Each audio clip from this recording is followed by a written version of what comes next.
अस्सलाम वालेकुम। इस शॉर्ट ट्यूटोरियल में आप दोस्तों को बताऊंगा कि ट्रोनलिंक प्रो वॉलेट में आप एक ही मोबाइल से दो वॉलेट, 3 या इससे ज़्यादा कैसे क्रिएट कर सकते हैं और उनको ऑपरेट कर सकते हैं। आप ट्रोनलिंक प्रो एप्लीकेशन में आएंगे, यहाँ पे आपको प्लस का निशान ऊपर नज़र आ रहा है। इस पर आप जैसे ही क्लिक करेंगे आपके सामने ये आ जाएगा। अब आपने ये पहले नंबर वाले ऑप्शन पे क्लिक करना है, क्रिएट वॉलेट पे। यहाँ पे अपने वॉलेट का नाम आप दे दें अपनी मर्जी से।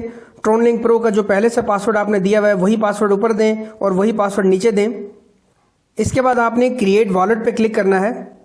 यह आपका वॉलेट सक्सेसफुली क्रिएट हो गया है। अब बैकअप नाउ पे आपने क्लिक करना है, इसको आप छोड़ दें, अभी क्लिक नहीं करना। आपने यहाँ बैक आना है, क्रिएट वॉलेट जो बैक लिखा हुआ है, ये बैक का तीर बना हुआ है, इस पर आपने क्लिक करना है और यहाँ पे आपके सामने सिक्योरिटी शो करेगा कि आप बैकअप इसका अपने पास सेव करें। इसको आपने क्लोज करना है और देन आपने यहाँ पे आना है, ये ब्लू वाली जगह पे क्लिक करना है। इस पर आपने क्लिक करना है और यहाँ पे आपने ये बैकअप प्राइवेट की आपने इस पर क्लिक करना है, बैकअप प्राइवेट की, और यहाँ पे आपने ट्रोनलिंक प्रो का पासवर्ड देना है। उसके बाद कंफर्म करना है और वीओ प्राइवेट की पे आपने क्लिक करना है। यहाँ पे आपके सामने एक लंबी सी की आएगी, इसको आपने कॉपी करके कहीं सेव कर लेना है, अपनी जीमेल में सेव कर लें या कहीं पे भी सेव कर लें। लिखना नहीं है इसको, आपने इसको कहीं ना कहीं 2-3 जगहों पे सेव करके रखना है। यही आपका सब कुछ है। अगर आपका मोबाइल चोरी हो जाए, अल्लाह ना करे, गुम हो जाए या वॉलेट डिलीट हो जाए या कोई मोबाइल में मसला आ जाए, तो आप इसी बैकअप की से दोबारा से रिकवर कर सकते हैं अपने अकाउंट को। आपके डॉलर ज़ाया नहीं होंगे, आपके इसी अकाउंट में पड़े होंगे। और ये बैकअप की किसी के साथ भी आपने गलती से भी शेयर नहीं करनी। ये कहीं सेव करने के बाद आपने I have saved it securely इस पर क्लिक करना है।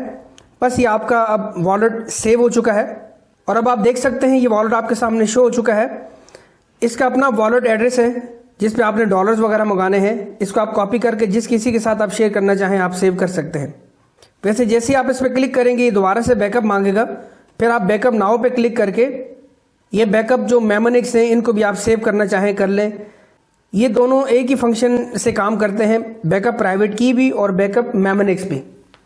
अब इसके बाद आपने किसी सिस्टम में अकाउंट क्रिएट करना है तो इसका अपना डेव ब्राउज़र, इस डेव ब्राउज़र में आप आएंगे और वहाँ पर लिंक पेस्ट करेंगे तो इस वॉलेट के साथ वो अकाउंट क्रिएट हो जाएगा जो आप करना चाहते हैं। अब आप अपने वॉलेट में कैसे जाएं दोबारा से, आपने ये वॉलेट 1 पे क्लिक करना है, जो नाम लिखा आ रहा है आपने जो भी नाम दिया हुआ है इस पर आप जैसे ही क्लिक करेंगे आपके सामने ये आपके 2 वॉलेट शो हो जाएंगे। फिर आप नीचे वाले वॉलेट पे अपने क्लिक करेंगे तो आप इसके अंदर आ जाएंगे। फिर आप दोबारा जाएंगे, अपने नाम पे क्लिक करेंगे तो उस वॉलेट पे क्लिक करेंगे तो उस पर आप आ जाएंगे। इसी तरह और भी अकाउंट क्रिएट करने के लिए आपने सिंपल प्लस पे क्लिक करना है, जनरेट वॉलेट पे क्लिक करना है और वही सेम प्रोसेस करना है जो अभी मैंने आपको बताया है। तो इस तरह एक मोबाइल के अंदर आप एक अकाउंट भी बना सकते हैं, 10 भी बना सकते हैं, 100 भी बना सकते हैं। ये तरीकाकार है ट्रोनलिंक प्रो वॉलेट का अकाउंट बनाने का, मल्टीपल अकाउंट बनाने का। और आपने अकाउंट बनाने के बाद लाजिम बैकअप सेव करना है और हर एक अकाउंट का अपना बैकअप होता है, अपनी सिक्योरिटी की होती है और अपना वॉलेट एड्रेस होता है जिस पे आपने TRX या डॉलर्स वगैरह मंगवाने होते हैं। आई होप आपको इस शॉर्ट ट्यूटोरियल से वैल्यू मिली होगी। इस वीडियो को अपने आगे दोस्तों में भी शेयर कीजिए। Thank you so much. Allah हाफिज़।